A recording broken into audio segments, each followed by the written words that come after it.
प्यारे बच्चों नमस्कार। अचीवर्स एकेडमी के मैथमेटिक्स के वीडियो लेक्चर में आपका स्वागत करता हूं। चलिए आइए शुरू करते हैं क्लास 8 एक्सरसाइज नंबर 3.3। इसका एक फर्स्ट पार्ट हमने वीडियो अपलोड कर दिया था। अब ये सेकंड पार्ट इसका जो है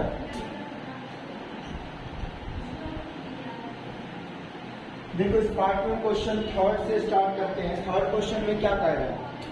कह रहा है quadrilateral ABCD be a parallelogram if. देखो मैं इसमें आपको पैरेललोग्राम बनाता हूं और इसे मान लो A B C और D। तो कह रहे हैं D plus B equal to 180 degree हो सकता है। ये एंगल और ये एंगल दोनों प्लस करके 180 होगा? नहीं ना। रूल क्या जानते हो? एडजेसेंट एंगल दोनों मिलकर के 180 होना चाहिए। इसका फर्स्ट क्या हो जाएगा? नो, है ना।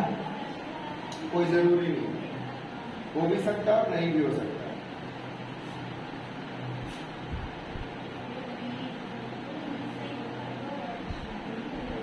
अगला है AB इक्वल टू CD। देखो AB equal to CD equal to 8 centimetre और AD 4 सेंटीमीटर और BC फिर कितना? 4.4 सेंटीमीटर। तो ये भी फॉल्स हो गया। ये भी क्या है? नो, ये भी फॉल्स। क्यों? क्योंकि ये जितना होगा उतना ही ये भी होगा, ये जितना होगा उतना ही ये भी होगा। अगला angle A 70 degree, angle A कह रहा है 70 डिग्री। उसके बाद एंगल C 65 डिग्री। तो ये भी गलत हो गया क्योंकि ये दोनों एंगल क्या हो गया? आपस में इक्वल हो गए। तो ये भी गलत हो गया। तो इसके तीनों क्या हो गया? रॉन्ग ही हो गया। ये तीनों के तीनों क्या हो गए? रॉन्ग हो गए। बस फर्स्ट में थोड़ा था कि इट में भी पॉसिबल कि अगर रेक्टेंगल है, स्क्वायर है, तो ऐसे कंडीशन में जो है वो हो भी सकता है, दोनों इक्वल। हाँ, अदरवाइज जो है वो इक्वल नहीं ही होगा। ठीक है। तो थर्ड क्वेश्चन इस तरह से जो है कंप्लीट हुआ। ठीक है। तो इसमें मैं थोड़ा सा ये चेंज लिख देता हूं कि नोट ऑलवेज। नोट ऑलवेज का क्या मतलब हुआ? हमेशा नहीं होगा। देखो जब ये रेक्टेंगल होगा, जब ये रेक्टेंगल होगा उस समय तो 90 के हो जाएंगे दोनों, यानी एंगल B और B 90 के हो जाएंगे। बट जब रेक्टेंगल नहीं होगा, स्क्वायर नहीं होगा, तब ऐसा नहीं होगा, हमेशा नहीं होगा। फोर्थ क्वेश्चन की ओर बढ़ो। देखो फोर्थ में कह रहा है draw a rough figure of a quadrilateral that is not a parallelogram but has exactly two opposite angles are equal. यानी एक ऐसा डायग्राम बनाओ जो पैरेललोग्राम तो नहीं हो लेकिन अपोजिट एंगल आपस में क्या हो? इक्वल हो। अपोजिट एंगल क्या हो? इक्वल हो। तो देखो जैसे मैं ये बना देता हूं।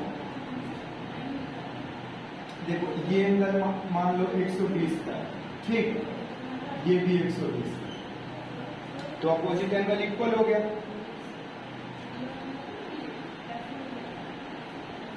But has exactly two opposite angles of equal measure. Quadrilateral तो होगा ही होगा, ये तो बन ही नहीं सकता, नॉट पॉसिबल अगर। देखो आंसर चेक करवा सकते हैं, क्योंकि अगर पैरेललोग्राम नहीं है तो कैसे होगा? फोर्थ में है काइट, फॉर एग्जाम्पल काइट हो जाएगा।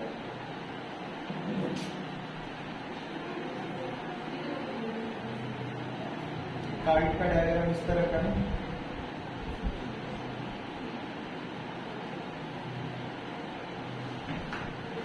ये इसके इक्वल, ठीक है। सपोज कितने का मान लो ये 100 का है, ये भी 100 का है, ठीक। और ये एंगल और ये एंगल कितने के बच गए? तो 80 के, और ये भी। तो ऐसा पॉसिबल है, ये ना बन सकता है। अब ये क्वाड्रिलेटरल, लेकिन ये पैरेललोग्राम नहीं है। क्यों नहीं है? क्योंकि ये साइड इसके पैरेलल नहीं है, ये साइड इसके इक्वल नहीं है। लेकिन एंगल अपोजिट वाले इक्वल पॉसिबल है, ऐसा डायग्राम बनाया जा सकता है। ठीक है, तो इसमें इसके एग्जाम्पल में कायदा। फिफ्थ नंबर क्वेश्चन देखो। फिफ्थ नंबर क्वेश्चन में कह रहा था measure of two adjacent angle of a parallelogram are in ratio, find the measure of each angle of a parallelogram.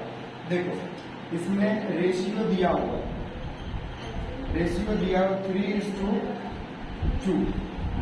अब आप जानते हो सम यहां पर लेट कर लोगे, angle A equal to 3x, angle B equal to 2x। और आप जानते हो कि sum of adjacent angle, sum of adjacent angle are 180 degree. तो यहां से हो जाएगा angle A plus angle B equal to 180 degree. और ये दोनों एंगल क्या लिख दोगे, 3x plus 2x equal to 180 degree. दोनों को प्लस करो तो क्या आ जाएगा, 5x 180, x इक्वल टू 180 को डिवाइड कर दोगे 5 से, 5 3 और 6 5 30, तो 36 डिग्री आ जाएगा। फिर यहाँ पूछा था कि एंगल बताओ कितने का होगा, तो आप यहाँ लिखोगे so angle A equal to 3x, यानी 3 इंटू में 36 कितना हो जाएगा, 108 डिग्री। और एंगल B 2x, तो हो जाएगा 2 इंटू में 36 कितना होगा, 7। इस तरह से ये दोनों एंगल हमें निकालना है। 6 नंबर क्वेश्चन कुछ इसी प्रकार है, लिखा to adjacent angle of a parallelogram have equal major, वो दोनों बराबर बराबर। तो देखो मैं ना 6 यहीं पर खत्म कर देता हूँ। आप यहाँ पर लिखोगे अकॉर्डिंग टू क्वेश्चन, एक एंगल मान लो A है और दूसरा एंगल क्या है, एंगल B, दोनों बराबर दिया हुआ है। फिर आप लिखोगे angle A plus angle B equal to 180। अब ये दोनों एंगल बराबर है,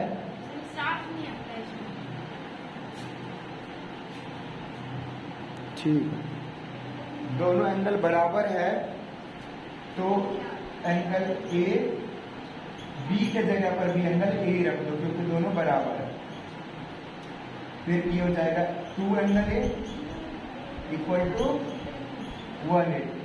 फिर एंगल A इक्वल टू क्या हो जाएगा, 180 अपॉन में 2 कैंसिल होकर के 90। फिर क्या लिख दोगे friends, angle A equal to 90 और एंगल B इक्वल टू 90। ऐसे भी समझ लो, दो एंगल दोनों को जोड़ने से 80 होगा, 180, और दोनों है बराबर, तो 90-90 के तो होंगे दोनों बराबर। 7 नंबर क्वेश्चन, 7 नंबर क्वेश्चन में ऑलरेडी डायग्राम बना हुआ है और उसमें x y z निकालना है। तो सबसे पहले मैं डायग्राम ही बनाता हूं। देखो ये रहा,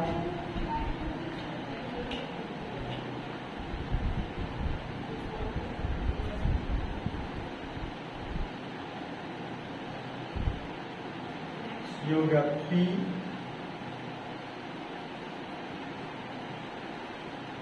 ये हो गया Z, ये हो गया 40, ये 70 और ये एंगल जो है वो X,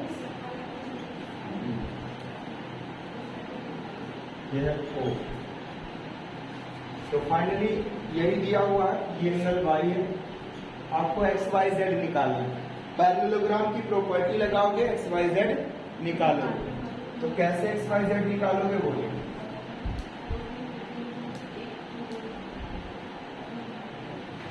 कैसे एक्स वाई जेड निकालोगे?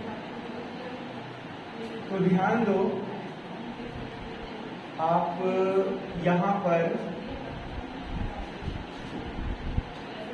क्या करेंगे, यस, ये एंगल पहले निकालेंगे। इस एंगल को लिखोगे angle HOP, HOP plus angle 70 equal to 180 degree. ऐसा क्यों? तो ऐसा लीनियर वेव, लीनियर पेयर। तो देखो HOP कितना हो जाएगा, 180 में से 70 माइनस करें, कितना बचेगा 110। तो HOP हो गया 110। अब देखो ये एंगल 110 हो गया और इसी के सामने ये अपोजिट है ना, इसी के सामने ये अपोजिट एंगल। तो ये x भी क्या हो जाएगा, angle x equal to HOP equal to 110। तो एंगल x इक्वल टू भी 110। अब y कैसे निकलेगा ये समझना। तो अब y के लिए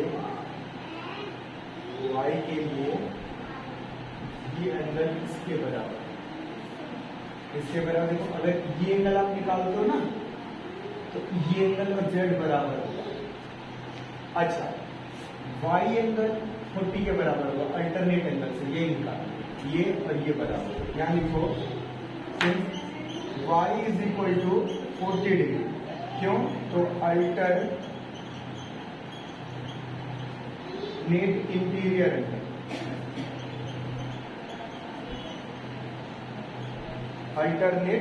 इंटीरियर एंगल, अब देखो y आ गया तुम्हारा 40। अब इस ट्रायंगल में ये रहा ट्रायंगल, इस ट्रायंगल में तीनों एंगल का सम मिला के कितना होता है 180 डिग्री।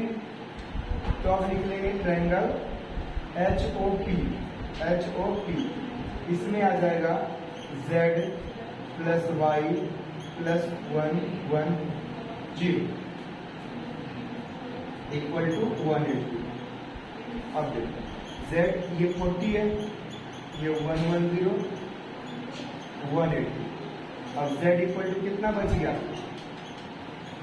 ये 40 प्लस करो कितना होगा बोलो, 150, 150 और माइनस कर दो कितना बचा 30। तो z इक्वल टू कितना आ गया। तो इस तरह से x y z जो है सॉल्व हो गया। ठीक है, तो ये नोट डाउन करो, फिर 8 9 डन कर सकते। क्वेश्चन नंबर 8 देखते हैं बच्चों। क्वेश्चन नंबर 8 देखो, क्वेश्चन नंबर 8 में और 9 में 10 में इन सब में आपको वैल्यू निकालनी है फिलहाल x y z। तो जो भी दिया यहाँ पर तो सिर्फ x और y की निकालनी। ध्यान दीजिए ये गिवन है, दिया हुआ है क्वेश्चन में कि एक पैरेललोग्राम, ये क्या है पैरेललोग्राम, और पैरेललोग्राम की प्रॉपर्टी होती है कि अपोजिट साइड आपस में इक्वल होते हैं। तो अपोजिट साइड इक्वल होते हैं तो आप क्या लिखोगे कि भाई 3x किसके इक्वल हो जाएगा, 18 के इक्वल हो जाएगा, क्योंकि अपोजिट साइड क्या है आपस में इक्वल। अब यहाँ पर x सॉल्व करो, क्या हो जाएगा 3 इसके डिवाइड में आएगा, कैंसिल हुआ, 6 3 जा 18, 6 आ गया, है ना आसान। इसी तरह से 26 और 3y माइनस 1 भी क्या होगा, दोनों इक्वल होगा। देखो क्या लिखोगे 26 इक्वल टू 3y माइनस 1, ये भी इक्वल होगा क्योंकि ये भी अपोजिट साइड है। तो यहां पर अगर 26 ये 1 इस साइड आएगा तो प्लस हो जाएगा और इधर बचा 3y। ये देखो 27 हो गया और यहाँ बचा 3y। अब 3 इधर डिवाइड में आएगा तो 27/3 इक्वल टू y, कैंसिल करोगे तो क्या आएगा 9, यानी y इज इक्वल टू बच्चों 9 आ गया आंसर। अब इसमें रीजन क्या रहा आपका, रीजन रहा कि opposite side of parallelogram are equal. Parallelogram के अपोजिट साइड क्या होते हैं, इक्वल होते हैं। उस कॉन्सेप्ट पर हमने इसको सॉल्व किया। यहां पर देखो क्या कॉन्सेप्ट लगेगा, ये कह रहे हैं यहां से यहां तक 20 है और फिर यहां से यहां तक y प्लस 7 है। तो आप जानते हो जो डायगोनल होता है ना पैरेललोग्राम का, वो इक्वली बाइसेक्ट करता है। ये रीजन ही मैं यहां लिख देता हूं, देखो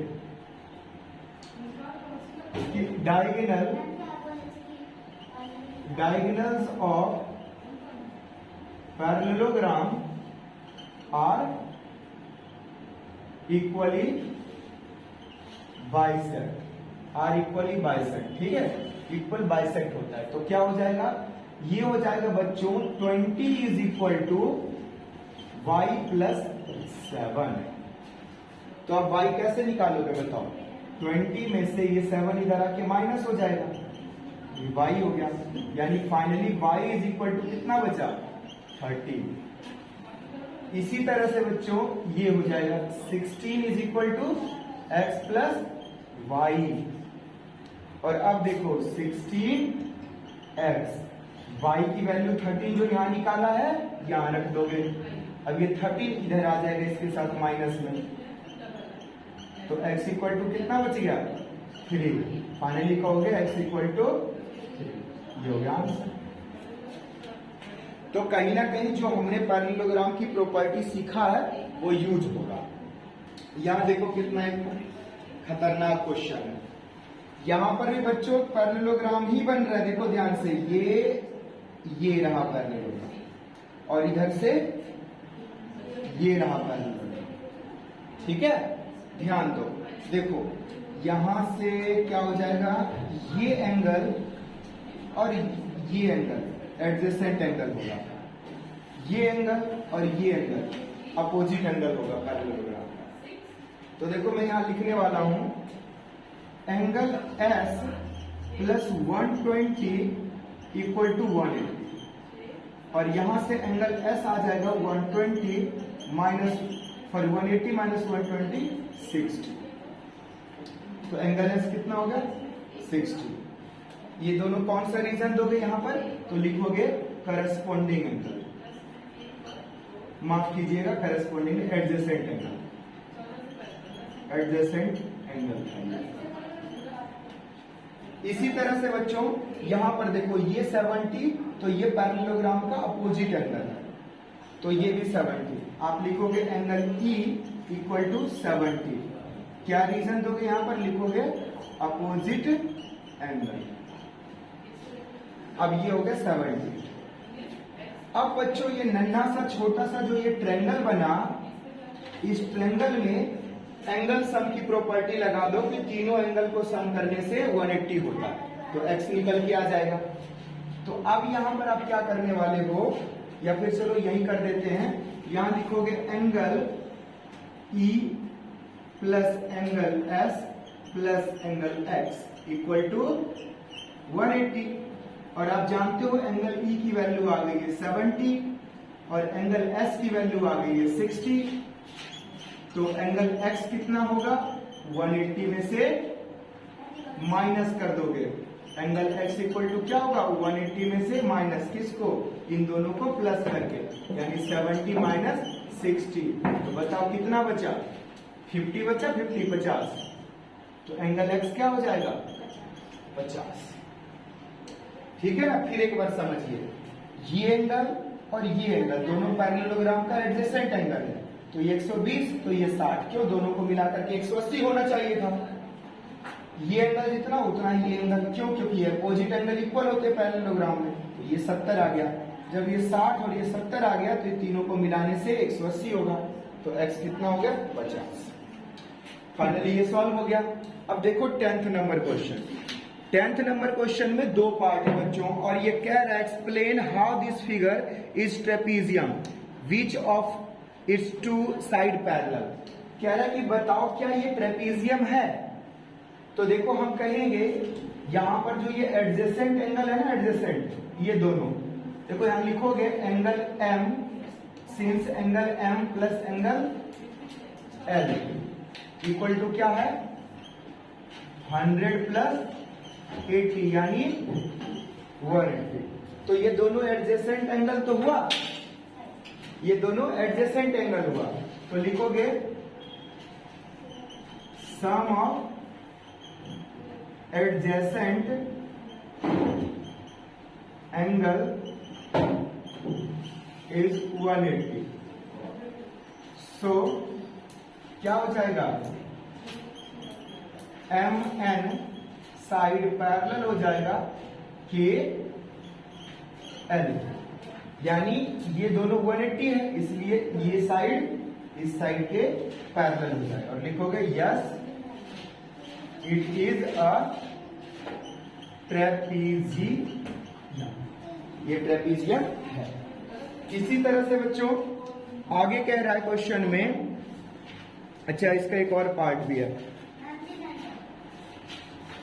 आगे है 11 नंबर क्वेश्चन जिसका भी डायग्राम बना हुआ है। ये जो हमने डायग्राम बनाया है ये जो है 11 नंबर क्वेश्चन, ठीक है। इस 11 नंबर क्वेश्चन में कह रहा है कि आप एंगल सी निकालिए।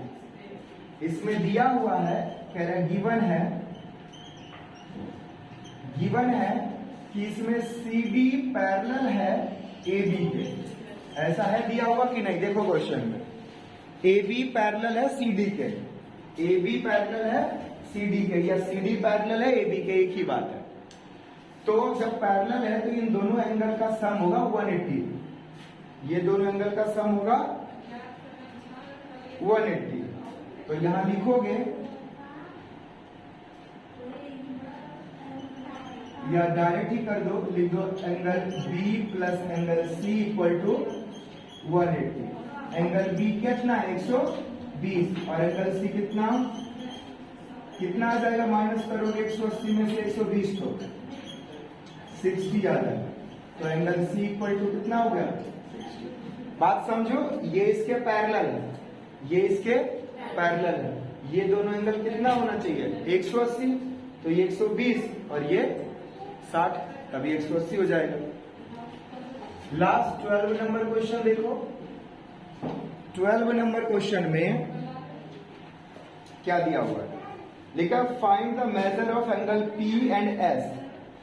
पी एंड एस निकालना है। तो डायग्राम पहले देखो, डायग्राम ये रहा, इधर से ये है थोड़ा सा और फिर ऐसे कुछ यही डायग्राम है ना जी। ये पी हो गया, ये एस हो गया, ये 90 डिग्री का यहां पर है, ये क्यू है और ये आर है, और ये एंगल आपको दिया हुआ 130। यहां क्वेश्चन में गिवन ये है बच्चों, गिवन ये दिया हुआ है कि एस पी ये पैरेलल है आर क्यू के, यानी ये साइड इस साइड के पैरेलल, ये साइड इस साइड के पैरेलल। तो ये दोनों एंगल का सम होगा 180 डिग्री, ये एंगल और ये एंगल। तो जो पैरेलल होगा ना उसके साथ वाले एडजेसेंट, तो ये दोनों क्या होगा 180। तो यहां लिखोगा angle P plus 130 equal to 180, फिर angle P equal to 180 minus 130, फिर ये हो गया angle P equal to 180 minus 30 कितना हो गया 50। तो ये 50 डिग्री निकल गया, P निकल गया। आगे कह रहा है if you find angle R is there more than one method to find angle P। अगर एंगल R आपको निकालना है, if you find angle R there is a more than one method. हाँ हो सकता है, आप लिख दो बस लास्ट में ना, यस एक से ज्यादा मेथड्स हो सकते हैं निकालने के लिए। अब देखो क्या हुआ, अगर हम चाहे ये एंगल भी निकाल सकते हैं। ये 90 का सिंबल है तो 90 होगा, ये इतना होगा, इतना चारों एंगल का सम 360 होता है, तो ये भी निकाल सकते हैं। तो इस तरह से क्वेश्चन की आप प्रैक्टिस कीजिए। Mental math RD. शर्मा कई बुक है हमारे पास एनसीईआरटी के अलावा, जिसमें बहुत सारे ज्योमेट्री के क्वेश्चंस दिए हुए हैं। आप ज्योमेट्री क्वेश्चन की ज्यादा से ज्यादा प्रैक्टिस कीजिए, आपका कमांड आएगा। ठीक है, मिलते हैं पैरेललोग्राम के कुछ और प्रॉपर्टी के साथ, स्पेशल टाइप ऑफ पैरेललोग्राम के बारे में कुछ डिस्कस करेंगे नेक्स्ट वीडियो और नेक्स्ट एक्सरसाइज। तब तक के लिए चैनल को सब्सक्राइब कर लें और बेल आइकन को भी प्रेस कर दें। और वीडियो अच्छा लगा हो तो लाइक और सब्सक्राइब के साथ साथ शेयर भी हमारे वीडियो को कर दें। Thank you.